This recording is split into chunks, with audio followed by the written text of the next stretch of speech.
agano iliyowekwa. Pokea magari, pikipiki na hata tukutuku vyote, manyumba, mashamba. Pokea utakacho, maana agano limewekwa. Pokea kilichokusudi kwako, maana agano limewekwa. Pokea huduma hiyo kwa ubiri Injili, maana agano limewekwa. Geuza kila kitu kiwe na uhai. Geuza kila kitu kipate uhai. Geuza kisichofaa na kifanye leo. Geuza kilicholaaniwa na kipate uhai. Geuza kilichopigwa na kipone leo. Geuza kila kitu, miguu ipone, hizo chuma zikauke, zitoke kwa miguu. Maana agano, agano, agano, agano.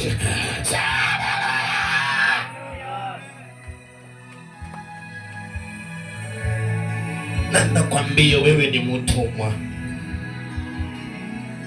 Umetoka nje.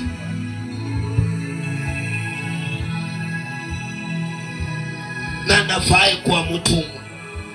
Kwani agano ambayo Ezekiel ameweka na Mungu nitakosaje kutumika? Na niliomba nitumike. Hii Injili ambayo naihubiri sio ya kwangu. Nimejifundisha kwa Ezekiel.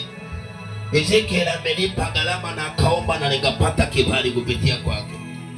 Akafanyika madaraja. Na alipo popote alipo, baada naomba wanawe wainuke.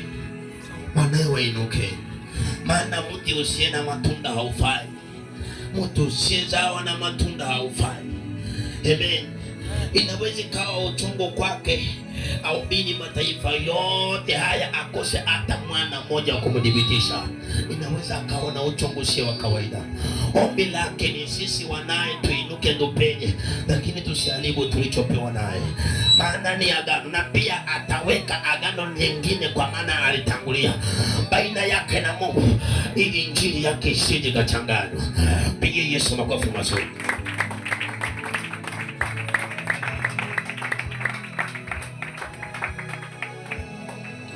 Kwa nini nakwambia kwamba ni agano imewekwa? Maanake mimi nilikutana na yeye nikawa sina chochote na sijui chochote. Akanionyesha njia za kufunga na kuomba. Akanionyesha njia za kuomba. Akanitoa makamasi niliyokuwa nimeyabeba. Na akanidhamini, akaniambia sasa unaweza kaenda kama mwinjilisti kule nje. Na demo nasonga, ananiuliza kunaendeleaje? Ananiuliza unaonaje?